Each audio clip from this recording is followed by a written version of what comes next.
मेरे प्यारे साथियों, आप सब कैसे हैं? आई होप कि आप सब अच्छे होंगे और पूरा मन लगाकर आप सब अपना जो पढ़ाई है वो कर रहे होंगे। तो साथियों, आप सब देख सकते हैं कि आज जो है आपका क्लास जो है फिजिक्स का दूसरा है, ठीक है। क्लास 10th का ये जो है साइंस का है, ठीक है। फिजिक्स का जो है हम फर्स्ट चैप्टर का अध्ययन कर रहे थे, हम फर्स्ट चैप्टर का पढ़ाई जो है कर रहे थे। ये चैप्टर फर्स्ट है, नाम है प्रकाश का प्रवर्तन, ठीक है। आप सभी को जो है इसका परिचय जो क्लास है वो हमने करा दिया है। ये जो है आज पार्ट जो ये क्लास दूसरा है, ठीक है। बिल्कुल ही आसान भाषा में आप सभी को मालूम ही है कि हमने उस वाले में भी आप सभी को बिल्कुल आसान भाषा में पढ़ाया था, आप सभी को समझ भी आ गया था, ठीक है। तो हम आज जो है पार्ट 2 यानी क्लास जो दूसरा है उसका जो है आज चर्चा करेंगे, ठीक है। तो आप सब पहले तो ये कमेंट करके बता दीजिए कि आप सभी को मैंने जो फर्स्ट क्लास था उसमें कहाँ तक करा दिया था, ठीक है। पहले ये आप बता दीजिए ताकि हमें भी पता चले कि आप सब जो क्लास किए हैं वो आपको पता है कि नहीं। ऐसे ही हम जो पढ़ा रहे हैं वो सब आप सिर्फ देख रहे हैं कि कुछ समझ भी रहे हैं, ठीक है। तो चलिए, तो हम यहाँ ज़्यादा लेट न करते हुए आप सभी को सीधे टॉपिक पर आते हैं, ठीक है। तो आज हम यहाँ पर पढ़ेंगे प्रकाशीय माध्यम किसे कहते हैं, ठीक है। प्रकाशीय माध्यम से हम शुरू करेंगे, ठीक है। तो पहले यहाँ पर हम पढ़ेंगे प्रकाशीय माध्यम, ठीक है बच्चों। तो ये प्रकाशीय माध्यम किसे कहते हैं ये पहले समझ लीजिए। यह एक ऐसा क्षेत्र है जिससे प्रकाश की किरणें निकलते आँख तक पहुँचती है, ठीक है। एक ये ऐसा माध्यम है जिससे प्रकाश की किरण निकल के कहाँ पहुँचता है, तो आँख तक पहुँचता है, प्रकाशीय माध्यम कहलाता है, ठीक है। प्रकाशीय माध्यम जैसे में हवा हो गया, पानी हो गया, कांच हो गया, एल्कोहल हो गया, हीरा हो गया, इत्यादि हो गया, ठीक है। ये सब क्या है, प्रकाशीय माध्यम है।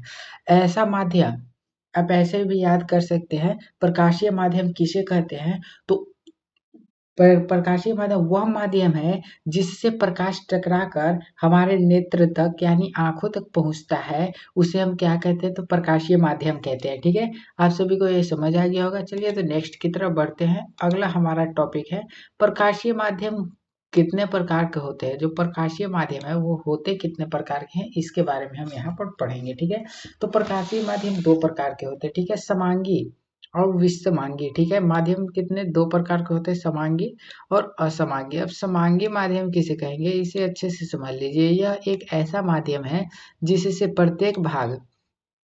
प्रत्येक भाग का गुण और बनावट एक समान होता है, उसे क्या बोलते हैं, समांगी माध्यम कहलाता है। जैसे में जल और कांच। अब इसे आप समझ लीजिए कैसे, इसका मतलब क्या हुआ। जो जैसे कि आप यहाँ परिभाषा से समझ रहे होंगे, जिसका बनावट और गुण एक जैसा होगा, एक समान होगा, उसे क्या कहेंगे, समांगी माध्यम। यानी कि जैसे कि आप क्या बोलते हैं, कांच ले लीजिए, ठीक है। एकदम सिंपल सा कांच ले लीजिए, ठीक है। अब वो जो है एक प्लेन यानी जैसे कि कमरा होता है, प्लास्टर होता है ना, वो एकदम एक बराबर एकदम एक मेल में एकदम चिकना कर दिया जाए, उसे समांगी माध्यम कहते हैं, ठीक है। आप ऐसे समझ लीजिए। और ये समांगी माध्यम उसी का उल्टा हो जाएगा, वो चिकना नहीं, कहीं पर बराबर तो कहीं उठा हुआ कहीं धंसा हुआ ऐसे रहेगा, उसे क्या कहेंगे, विषमांगी माध्यम कहेंगे, ठीक है। यह एक ऐसा माध्यम है जिससे प्रत्येक भाग का गुण और बनावट एक समान नहीं होता, उसे क्या कहते हैं, विषमांगी माध्यम कहते हैं, ठीक है। जैसे में विभिन्न गर्म और ठंडा हवा का मिश्रण। जैसे कि आप सभी को यहाँ तक पता होगा कि जब गर्म वायु होता है, जब गर्म हवा रहता है तो वो ऊपर, और जो ठंडा हवा रहता है वो नीचे रहता है, ठीक है। इसीलिए ये बोल रहा है विषमांगी माध्यम में गर्म हवा और ठंडा हवा, ठीक है। अब यहाँ माध्यम से पहले हम यहाँ समझ लेते हैं, इसके बाद हम यहाँ पर पढ़ेंगे, ठीक है। अब माध्यम कितने प्रकार के होते हैं, तो दो प्रकार के, दोनों के दोनों हम यहाँ पर देख लेते हैं। एक सारा हमने पेज ले लिया, ठीक है। अब यहाँ पर आप अच्छे से समझिएगा। ये है एक हमने पहले हम समांगी को समझेंगे, ठीक है। समांगी माध्यम को, ये एकदम जो चिकना एक सतह लिए, ये हो गया समांगी माध्यम, ठीक है। और एक हम लेंगे जो टेढ़ा मेढ़ा रहेगा, ठीक है। एक हम लेंगे ऐसे, देख लीजिए, ये हो गया विषमांगी माध्यम, ठीक है। अब कैसे भी ले लीजिए, ठीक है। ये हो गया विषमांगी माध्यम। अब दोनों से हम प्रकाश की किरण को हम क्या करेंगे, गुजारेंगे, ठीक है। अब यहाँ से प्रकाश की किरण आया है, ठीक है। फर्स्ट वाला, ये प्रकाश की किरण आ गया यहाँ टकराकर वापस उसी माध्यम में लौट गया, ठीक है। इसे इसे क्या बोलेंगे, इससे जो चिकनी सतह से गुजरा उसे समांगी माध्यम, और इसे क्या बोलेंगे, विसमांगी माध्यम बोलेंगे, ठीक है। यहाँ तक आप सभी को समझ आ गया होगा। चलिए तो नेक्स्ट की तरफ हम बढ़ते हैं। नेक्स्ट हमारा क्या कहता है, यहाँ पर छाया किसे कहते हैं। अब यहाँ पर हम प्रकाश तक पहुंच गए, ठीक है। प्रकाश जो है, अब ये प्रकाश का लास्ट जो टॉपिक है, प्रकाश से संबंधित ये लास्ट टॉपिक है, ठीक है। फिर इसके बाद हम परावर्तन में पहुंचेंगे, ठीक है। तो छाया किसे कहते हैं, आप पहले एक बार यहाँ समझ लीजिए, आपको नेक्स्ट पेज में लिया देते हैं। अब यहाँ पर आप अच्छे से समझिएगा, एक हम ठोस वस्तु ले लेते हैं, ठीक है। एक हमने यहाँ ठोस वस्तु ले लिया, आप यहाँ देख सकते हैं, एक हमने क्या किया, ठोस वस्तु ले लिया, ठीक है। अब ये जो है ठोस वस्तु है, इसमें ये जो है आपका ठोस वस्तु है। अब यहाँ पर हम प्रकाश यहाँ से गुजारेंगे, ठीक है। ये रहा आपका जो है प्रकाश। अब ये वस्तु से टकरा गया, ठीक है। अब टकराने के बाद यहाँ से बहुत सारे हम किरण ले लेते हैं। ये जो हो गया आपका जो है प्रकाश आया, ठीक है। अब ये है ठोस वस्तु, हमारे पास कैसा वस्तु है, ठोस वस्तु है। इससे जो है प्रकाश आर पार नहीं होगा, ठीक है। आर पार नहीं होगा, जैसी प्रकाश की किरण यहाँ पड़ेगा, इसका जो एक यहाँ पर उल्टे, जब जिधर से प्रकाश है उसके उल्टे साइड आपका क्या बनेगा, छाया बन जाएगा, ठीक है। देखिए आपका छाया यहाँ पर बन जाएगा, आपको हम बता देते हैं। कभी भी जब छाया बनेगा, प्रकाश के उल्टी दिशा में ही छाया बनता है। यहाँ पर आपका क्या बन जाएगा दोस्तों, यहाँ पर एक छाया बन जाएगा, ठीक है। ये रहा आपका छाया बन गया, ठीक है। यहाँ तक आपको समझ आ गया होगा। कभी भी छाया बनेगा तो कहाँ बनेगा, तो ठोस वस्तु में ही बनेगा, ठीक है। ये ठोस वस्तु मान लीजिए कि ये आपका क्या है, ठोस वस्तु है, ठीक है। यहाँ पर हमने इसके अंदर भर दिया है ताकि आपको लगेगा कि ये खाली नहीं, ये ठोस वस्तु है, इससे प्रकाश की किरण आर पार नहीं होगा। आपको यहाँ से समझ आ गया होगा, ठोस जब भी प्रतिबिंब बनेगा तो किसका बनेगा, अपारदर्शी वस्तु का ही छाया बनेगा। पारदर्शी वस्तु का कभी भी प्रतिबिंब या छाया नहीं बनता है, ठीक है। ये आपको यहाँ तक आपको समझ आ गया होगा, छाया प्रतिबिंब कब अब कैसे बनेगा, ठीक है। ये हमेशा याद रखिएगा, कभी भी प्रतिबिंब बनेगा तो प्रकाश की उल्टी दिशा में प्रकाश छाया जो है बनेगा, ठीक है। आप सभी को यहाँ समझ आ गया होगा। अब यहाँ पर परिभाषा की तरफ हम बढ़ते हैं। छाया किसे कहते हैं, जब प्रकाश के गमन पथ पर किसी अपारदर्शी वस्तु को रख दिया जाए या देने पर, ठीक है। जैसे कि हमने वहां पर बताया, जब जैसे प्रकाश चल रहा है, प्रकाशीय पथ तो आप समझ ही गए हैं, हमने जो फर्स्ट वाला जो क्लास है उसमें समझा दिया है कि गमन पथ किसे कहते हैं, जिस रेखा में प्रकाश गुजरता है उसे क्या कहते हैं, प्रकाशीय माध्यम या गमन पथ कहते हैं, ठीक है। अब जहां से प्रकाश आ रहा है तो उसके बीच में हम अपारदर्शी वस्तु रख देंगे, तो जो ब्लैक कलर का, ब्लैक वस्तु के आकार का ही ब्लैक जो जमीन पर दिखाई देगा या साइड में आपको दिखाई देगा, उसे क्या कहते हैं, छाया कहते हैं। तो वही बोल रहा है, जब प्रकाश के गमन पथ पर किसी अपारदर्शी वस्तु को रख दिया जाए तो प्रकाश की किरण उन्हें पार नहीं कर पाती है। अब आप ये याद रखिएगा, अपारदर्शी वस्तु रहेगा तो प्रकाश की किरण तो पार नहीं होगा, पारदर्शी रहेगा तभी पार होगा। तो छाया बनता है किसका है, अपारदर्शी वस्तु को।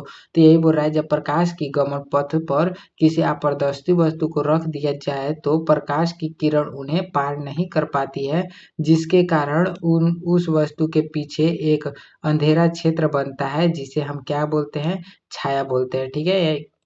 उसे हम क्या बोलते हैं, अंधेरा जो क्षेत्र बनेगा उसे हम छाया बोलेंगे। आप सभी को छाया अच्छे तरीके से समझ आ गया होगा। यहाँ पर हमने एक चित्र के माध्यम से आपको समझा दिया, एक अपारदर्शी वस्तु है, हमने यहाँ से प्रकाश की जो किरणें हैं वो आपको प्रवेश कराया। यहाँ से जो वस्तु है अपारदर्शी है, इससे प्रकाश आर पार नहीं हुआ, तो टकराने के बाद यहाँ पर क्या बन गया, आपका जो है ये छाया बन गया। ये जो ब्लैक वाला है वो आपका क्या है, छाया है, ठीक है। आप सब यहाँ तक समझ गए होंगे। चलिए तो नेक्स्ट की तरफ बढ़ते हैं। हमारा अगला जो है क्या करता है, अब यहाँ से आपका चलता है प्रकाश का परावर्तन। वो सब जितना भी हमने पढ़ाया वो प्रकाश से रिलेटेड था, ठीक है। तो अब यहाँ पर पढ़ रहे हैं प्रकाश का परावर्तन किसे कहते हैं, ठीक है। अब ये नया टॉपिक आपका चल रहा है, फर्स्ट ही चैप्टर का नया टॉपिक आ गया है, प्रकाश का परावर्तन किसे कहते हैं, ठीक है। अब प्रकाश का परावर्तन से पहले इसका जो है हम चित्र समझ लेते हैं, इससे जो है हमें परावर्तन अच्छे से समझ आएगा। ये जो आपका है एक शीशा है, ठीक है, क्या है, स्लैब है, ठीक है। चिकनी सतह या रुखड़ी सतह, ठीक है। यहाँ पहले हम चिकनी सतह से समझेंगे। अब सतह भी होते हैं दो प्रकार के, पहले ही आपको हम बता दे रहे हैं, चिकनी सतह और रुखड़ी सतह। ये जो है आपका जो है चिकनी सतह है, ठीक है। ये हो गया मिरर, ठीक है। यहाँ से प्रकाश की किरण आया, ठीक है। इसे क्या बोलते हैं, हमने फर्स्ट क्लास में बता दिया था, आपतित किरण, ठीक है। और यहाँ टकराने के बाद ये जो है ये वापस उसी दिशा में लौट गया, इसे क्या कहते हैं, परावर्तित किरण, ठीक है। इन दोनों के बीच में जो कोण बनता है उसे, ये जो आपतित किरण से अभिलंब के बीच का कोण बनता है उसे आई कहते हैं। परावर्तित किरण और अभिलंब के बीच का कोण को कहते हैं क्या, आर बोलते हैं, ठीक है।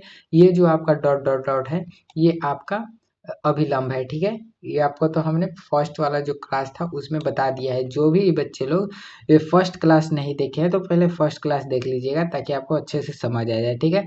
अब यहाँ पर आप देखिए, यहाँ पर क्या बोल रहा है, प्रकाश का परावर्तन से आप क्या समझते हैं, किसी भी सतह से, किसी भी सतह इसलिए बोल रहे हैं क्योंकि सतह चिकना भी हो सकता है, रुखड़ा भी हो सकता है, ठीक है। तो हम बोल रहे हैं, तो इसका क्या परिभाषा हो जाएगा, आप यहाँ पर अच्छे से देख लीजिए, ठीक है। किसी भी, जब प्रकाश की किरण एक सतह से टकराकर अपने ही माध्यम में लौट जाता है, लौटने की इस घटना को क्या कहते हैं, प्रकाश का परावर्तन कहते हैं, ठीक है। आप सभी को यहाँ तक समझ आ गया होगा।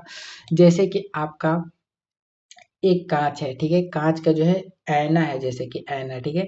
तो उस पे हम प्रकाश की किरण यानी लेजर डालेंगे, तो एक जैसे जहां लेजर डालेंगे, जिस माध्यम से हम लेजर डालेंगे, प्रकाश जो है टकराकर ऐना से उसी माध्यम में, जिस माध्यम से प्रकाश आया उसी माध्यम में लौट जाएगा, ठीक है। इसी घटना को क्या कहते हैं, प्रकाश का परावर्तन कहते हैं, ठीक है। अब ये जो परावर्तन है ये जो है चिकनी या रुखड़ी सतह से भी हो सकता है, ठीक है। अब हम यहाँ पहले समझेंगे कि चिकनी सतह से कौन सा होता है और रुखड़ी सतह से कैसा प्रतिबिंब बनता है, ठीक है। इससे दो प्रकार के बनते हैं। प्रकृति के आधार पर परावर्तक सतह कितने प्रकार के होते हैं, जो कि हमने बता दिया, परावर्तक सतह कितने, दो प्रकार के हो सकते हैं, एक चिकनी सतह, एक रुखड़ी सतह, ठीक है। प्रकाश के आधार पर परावर्तक सतह के कितने, दो प्रकार होते हैं, ठीक है। आप सभी को यहाँ तक समझ आ गया होगा। पहला है नियमित परावर्तन और दूसरा है अनियमित परावर्तन। नियमित परावर्तन कब कौन सा बनेगा, जो कि चिकनी सतह से प्रकाश की किरण टकराएगा उससे अनियमित बनेगा, और अनियमित बनेगा रुखड़ी सतह से, ठीक है। जो कि हम यहाँ पर आपको समझा देते हैं चित्र के माध्यम से, ठीक है। नियमित पहले हम जो है उसका डायग्राम बना लेते हैं। ये है चिकनी सतह है, इससे प्रकाश की किरण आया और टकराकर उसी माध्यम में लौट गया, इससे जो प्रतिबिंब बनेगा उसे क्या कहेंगे, नियमित प्रतिबिंब बोलेंगे, ठीक है। ये रहा आपका जो है ये अभिलंब हो गया, ये हो गया आपतित किरण, ये हो गया परावर्तित किरण। यह जो सतह है इससे जो प्रकाश की किरण बनेगा वो नियमित प्रकाश की किरण बनेगा, ठीक है। नेक्स्ट यहाँ पर बनेगा अनियमित किरण, जो कि आप सभी को यहाँ हम बता देते हैं। इसके लिए रुखड़ी सतह की जरूरत जो है हमें पड़ेगा, ठीक है। तो यहाँ पर हम यहाँ पहले रुखड़ी सतह ले लेते हैं, एक यहाँ से ऐसे सतह है, ठीक है। ये हो गया रुखड़ी सतह, ठीक है। अब यहाँ से हम प्रकाश की जो किरण है उसे हम गमन करेंगे, ठीक है। ये रहा आया प्रकाश की किरण, अब यहाँ से टकराया प्रकाश की किरण जो है टकराकर उसी माध्यम में लौट जाएगा, इससे कैसा प्रतिबिंब बनेगा, तो अनियमित प्रतिबिंब बनेगा, ठीक है। आप सभी को यहाँ समझ आ गया होगा। अब यहाँ डायग्राम हम बना लेते हैं। यहाँ से प्रकाश की किरण यहाँ टकराएगा तो भी यहाँ से टकराकर उसी माध्यम में लौट जाएगा, कहीं पर भी प्रकाश की किरण यहाँ पर टकराएगा तो भी प्रकाश की किरण उसी माध्यम में लौट जाएगा। इस घटना को अनियमित परावर्तन कहते हैं और इसे नियमित परावर्तन कहते हैं। यहाँ पर दो नियम बन रहे थे, हमने दोनों नियम आपको डायग्राम के माध्यम से भी समझा दिया, यहाँ पर परिभाषा इसका दिया ही हुआ है, ठीक है। यहाँ पर फर्स्ट का यहाँ पर दोनों का परिभाषा देख लेते हैं। नियमित परावर्तन कब बनेगा, ठीक है, वैसा पदार्थ जो चिकनी और चमकीली सतह से निकली नियमित रूप से होने वाले नियमित परावर्तन कहलाता है, ठीक है। यहाँ पर साफ साफ बोल रहा है नियमित परावर्तन किसे कहते हैं, वैसा पदार्थ जो चिकनी और चमकीली सतह से नियमित रूप से होता है, नियमित रूप से होता है, नियमित रूप से टकराकर उसी माध्यम में लौट जाता है, उसे क्या कहते हैं, नियमित परावर्तन कहते हैं। अनियमित परावर्तन इसी का उल्टा हो जाएगा। अनियमित परावर्तन वह पदार्थ जो रुखड़ी और चमकीली सतह से नियमित रूप से होता है, अनियमित परावर्तन कहते हैं। ठीक है, यहाँ पर थोड़ा सा टाइपिंग मिस्टेक हो गया है। नियमित रूप से परावर्तन होता है उसे क्या कहते हैं, अनियमित परावर्तन कहते हैं। ठीक है, आप सभी को यहाँ तक समझ आ गया होगा। और दोनों का ये जो है यहाँ पर हमने यहाँ चित्र बना दिया है। ये जो फर्स्ट है इसे नियमित कहेंगे, यहाँ पर हम लिख देते हैं। ये जो है फर्स्ट है, ठीक है, नियमित। ये है आपका सेकंड, अनियमित। ठीक है, आप सभी को यहाँ तक समझ आ गया होगा। ये हो गया सेकंड अनियमित, ये फर्स्ट है नियमित। इसका डायग्राम जो है बना लीजिएगा। ठीक है, चलिए तो नेक्स्ट टॉपिक की तरफ बढ़ते हैं। हमारा जो है अगला टॉपिक ये रहा, परावर्तक सतह कितने होते हैं। परावर्तक सतह दो प्रकार के होते हैं। ठीक है, आप सभी को पता होगा परावर्तक सतह कितने, दो प्रकार के। जिस सतह पर प्रकाश की किरण आकर अपने ही माध्यम में लौट जाती है उस सतह को ही परावर्तक सतह कहते हैं। आपतित किरण, अब यहाँ पर परावर्तक सतह इन सभी का जो है डायग्राम आइए पहले परिभाषा देख लेते हैं। आपतित किरण किसे कहते हैं। ठीक है, आपतित किरण किसे कहते हैं, प्रकाश सतह पर आने वाली किरण को ही आपतित किरण कहते हैं। अब इसे जो है इन दोनों को हम डायग्राम के माध्यम से समझ लेते हैं। ठीक है, क्या कह रहा है, पहला है परावर्तक सतह किसे कहते हैं। ठीक है, परावर्तक सतह भी दो प्रकार के होते हैं, आप सभी को हमने फर्स्ट में बता दिया। अब यहाँ पर नेक्स्ट पेज में आपको डायग्राम के माध्यम से जो है आप सभी को समझा देते हैं। पहले तो हम एक न्यू पेज लिए, ये जो एक कांच जो हो गया, ठीक है, आपका सबसे अच्छा उदाहरण कांच हो गया जो परावर्तक सतह है। क्या बोला, परावर्तक सतह जिससे प्रकाश की किरण आकर पुनः उसी माध्यम में लौट जाता है उसे क्या कहते हैं, तो हम परावर्तक सतह बोलते हैं। अब ये जो सतह बना यही क्या हो गया बच्चों, परावर्तक सतह आपका हो गया। ठीक है, ये जो आपका जो है सतह है इसे ही परावर्तक सतह बोलेंगे। ठीक है, आप यहाँ डॉट डॉट कर लीजिएगा ताकि ये आपको लगे कि रंगा हुआ है। ठीक है, ये जो सतह है इसे ही परावर्तक सतह है। और दूसरा क्या था, आपतित किरण। दूसरा था आपतित किरण किसे कहते हैं, तो आप सभी को अच्छे से मालूम होगा कि आपतित किरण आने वाले जो किरण होते हैं उसे क्या बोलते हैं, तो आपतित किरण बोलते हैं। ठीक है, यहाँ पर आपतित ये क्या हो गया, आपतित किरण, आने वाले किरण को आपतित किरण कहते हैं और जाने वाले किरण को क्या कहेंगे, परावर्तित किरण बोलते हैं। ठीक है, ये जाने वाले किरण को यहाँ आपतित किरण हो गया, ये परावर्तित किरण हो गया। ठीक है, अब यहाँ पर आपको अभिलंब, एक अभिलंब आपका जो है ये है अभिलंब है। ठीक है, इससे क्या बनेगा, यहाँ पर बनेगा साइन आई और साइन आर, जो कि दोनों एक इक्वल होते हैं, यानी कि दोनों एक बराबर होते हैं। यहाँ क्या बनेगा, यहाँ बनेगा साइन आई, यहाँ बनेगा साइन आर, ये जो है बनेगा कोण। ठीक है, आप सभी को ये अच्छे तरीके से पता है क्योंकि हमने फर्स्ट क्लास में भी आप सभी को इसके बारे में हमने बता दिया था। ठीक है, ये जो साइन आई आर है, जो साइन और साइन आई और साइन आर जो है दोनों इक्वल होता है। ठीक है, साइन आई इक्वल टू हो जाएगा साइन आर, दोनों जो है एक बराबर होता है। ये आप एक जगह नोट कर लीजिएगा, ये प्रकाश का परावर्तक के नियम भी है। ठीक है, परावर्तक का फर्स्ट नियम यही है। ठीक है, चलिए तो नेक्स्ट की तरफ बढ़ते हैं। अगला हमारा क्या कहता है, आप इसे अच्छे से नोट कर लीजिएगा। ठीक है, परावर्तित किरण किसे कहते हैं, परावर्तित किरण कहते किसे हैं इसके बारे में है। चलिए तो इसे भी हम अच्छे तरीके से समझ लेते हैं। ठीक है, हमने यह हालांकि पहले आपको बता दिया है, नेक्स्ट वाला जो पेज था उसमें किसे कहते हैं, परावर्तित किरण किसे कहते हैं, परावर्तित सतह से टकराकर जाने वाली किरणों को क्या कहते हैं, परावर्तक किरण कहते हैं, परावर्तित किरण कहते हैं। आपतित बिंदु किसे कहते हैं, आपतित बिंदु। ठीक है, परावर्तक सतह के जिस बिंदु पर आपतित किरण आती है उसी बिंदु को क्या कहेंगे, आपतित बिंदु कहते हैं। ठीक है, अब इसे भी डायग्राम के माध्यम से समझ लेते हैं। पहला था आपतित किरण, परावर्तित किरण किसे कहते हैं। ठीक है, यहाँ पर हम नेक्स्ट पेज ले लेते हैं। ये रहा आपका नेक्स्ट पेज, ये रहा आपका परावर्तित सतह हो गया। ठीक है, ये हो गया आपतित किरण हो गया और ये हो गया आपका जो है परावर्तित किरण हो गया। यहाँ से ये गया, ये परावर्तित किरण हो गया। ठीक है, ये आता हुआ किरण को क्या कहते हैं, आपतित किरण बोलते हैं। ठीक है, यहाँ तक तो आप सभी को समझ आ ही गया है, क्योंकि हर बार ये बात रिपीट हो रहा है। आने वाले किरण को क्या कहते हैं, तो आपतित किरण, और जाने वाले किरण को परावर्तित किरण कहते हैं। ये हो गया आपका जो है परावर्तक सतह हो गया, ये हो गया आपतित किरण, ये जाने वाले किरण को, यही जो किरण है इसे परावर्तित किरण कहते हैं। ठीक है, ये रहा आपका जो है अभिलंब, ये जो है आपका अभिलंब है। इससे कौन सा कोण बनेगा, साइन आई और साइन आर कोण बनेगा। साइन ई, साइन आई ये, साइन आर ये, और ये क्या बन गया आपका परावर्तक सतह बन गया। ठीक है, ये जो है आपका क्या बन गया दोस्तों, ये हो गया परावर्तक सतह। क्या बन गया, परावर्तक सतह। ये जो है परावर्तक सतह बन गया। ठीक है, परावर्तक सतह। ठीक है, आप सभी को ये समझ आ गया होगा परावर्तक सतह किसे कहेंगे। ये जो है परावर्तक सतह बन गया, ये क्या हो गया, अपरावर्तक सतह बन गया। ठीक है, ये जो है आपका ये हो गया अभिलंब। नेक्स्ट क्या था आपका, उसी में एक और था ना, उसे क्या बोलते हैं, आपतित बिंदु किसे कहते हैं, आपतन बिंदु किसे कहते हैं।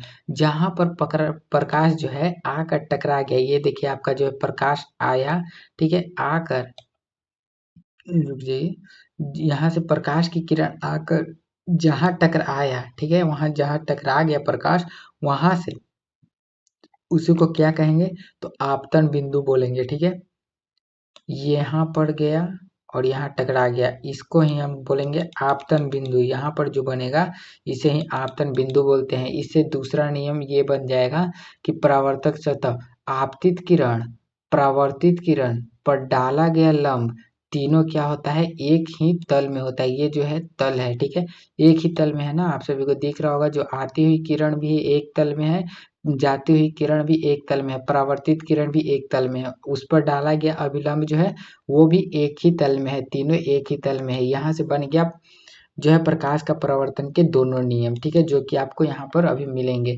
अभिलंब किसे कहते हैं, अभिलंब हालांकि हमने अभी भी बताया, अभिलंब किसे कहते हैं, आपतन बिंदु पर डाले गए लंब को ही अभिलंब कहते हैं। आपतन बिंदु पर जो डाला गया लंब है, आप सब यहाँ देख सकते हैं डायग्राम में, इस पर जो ये डाला गया लंब है इसे ही क्या बोलते हैं, अभिलंब बोलते हैं। ठीक है, इसे ही अभिलंब बोलते हैं। ठीक है, आप सभी को यहाँ तक समझ आ गया है। आपतन कोण किसे कहते हैं, आपतन कोण और परावर्तन कोण, आपतित किरण और अभिलंब के बीच के कोण को क्या कहेंगे, आपतन कोण कहेंगे। आप सब यहाँ पर याद रखिएगा, अभिलंब से, ये नहीं कि परावर्तक सतह से। बहुत सारे बच्चे जो है यहाँ पर यही गलती कर देते हैं, जैसे कि ये प्रकाश की किरण आया, ठीक है, अभिलंब किसे बोलेंगे, इसे बोलेंगे। ठीक है, कोई बच्चे यहाँ से ऐसे मार देते हैं, इसे क्या बोलते हैं, साइन आर का।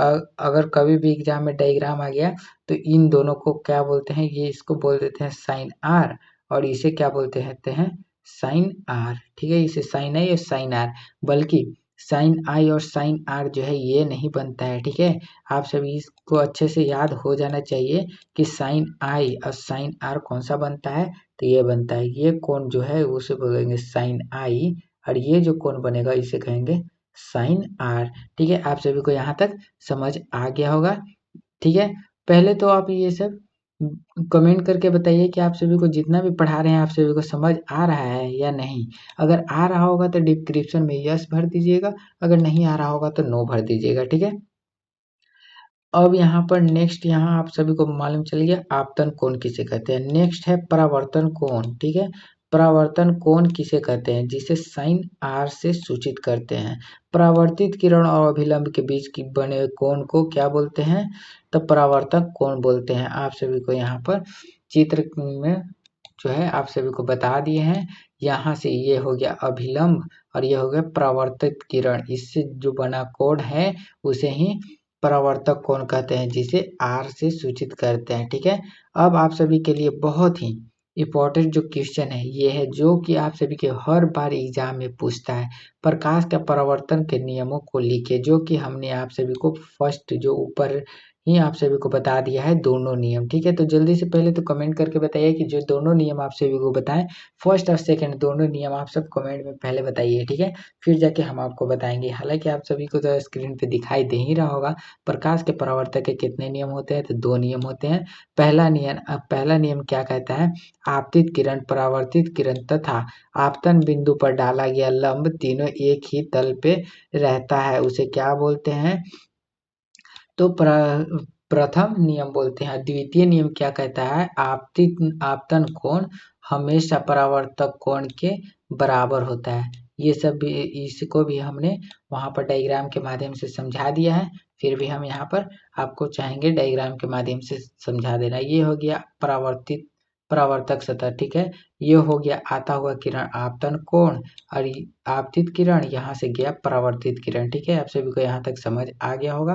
ठीक है, इस पर डाला गया लंब तीनों एक ही तल पे होता है। पहला नियम तो ये बन गया। ठीक है, पहला नियम आप सभी को यहाँ पर मिल गया।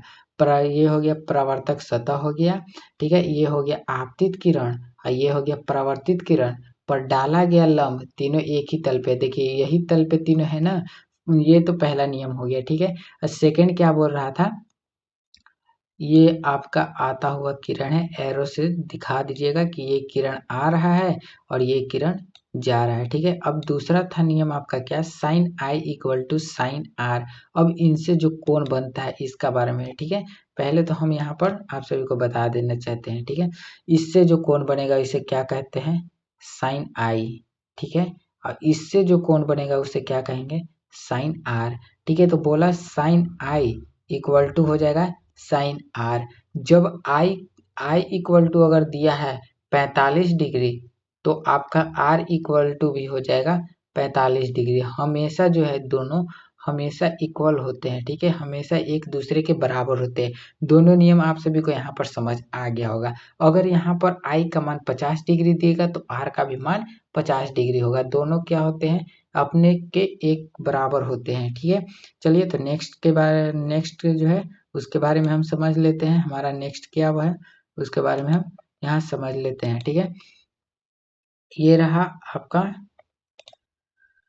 नेक्स्ट क्वेश्चन, विचलन कोण किसे कहते हैं। अब यहाँ पर विचलन कोण को हम पहले डायग्राम के माध्यम से समझेंगे, उसके बाद ही आप सभी को इसका परिभाषा बताएंगे। पहले तो एक हम माध्यम ले लेते हैं, एक सतह लेते हैं। ये है चिकना सतह, ये हो आता हुआ किरण आपतित किरण हो गया, यहाँ से लौटने वाले किरण को परावर्तित किरण हो गया। ठीक है, अब यहाँ पर हम डाल देंगे इसका अभिलंब जो हो गया उसको हम यहाँ डाल देंगे। ये रहा आपका अभिलंब। ठीक है, ये हो गया अभिलंब। यहाँ पर बनेगा कोण आई और कोण आर, उसको भी हम यहाँ दर्शा देते हैं। यहाँ पर जो कोण बनेगा इसे बोलेंगे साइन आई, और इससे जो कोण बनेगा उसे साइन आर।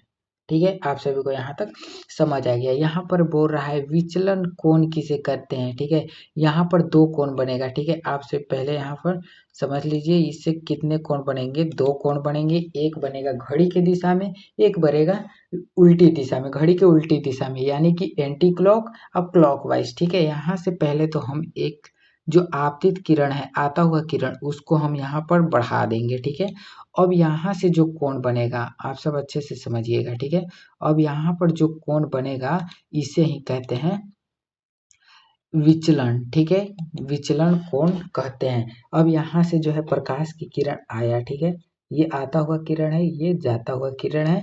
यहाँ पर हमने क्या किया, आप पर जो आपतित किरण है उसको हमने यहाँ बढ़ा दिया। अब यहाँ से आप देख सकते हैं एक कोण यहाँ तक बना। ठीक है, इसे कहेंगे क्लॉकवाइज, और एक किरण यहाँ से बनेगा उल्टी दिशा में एंटी क्लॉकवाइज। ठीक है, यहाँ पर दो कोण बन गया। यहाँ जो इससे बनेगा उसे बोलेंगे विचलन। ठीक है, इससे बनेगा उसे कहेंगे विचलन। ठीक है, जो क्लॉकवाइज है उसे ही क्या बोलते हैं, विचलन बोलते हैं। ठीक है, वही यहाँ पर आप सभी को बताया गया है। ठीक है, अब परिभाषा के माध्यम से समझ लीजिए। आप सभी को यहाँ तक समझ आ गया होगा। ठीक है, एंटी क्लॉक जो क्लॉकवाइज कोण बनेगा, ठीक है, उसे क्या कहेंगे, विचलन कोण कहेंगे। और विचलन कोण को डेल से सूचित किया जाता है। ठीक है, यहाँ पर परिभाषा देख लीजिए।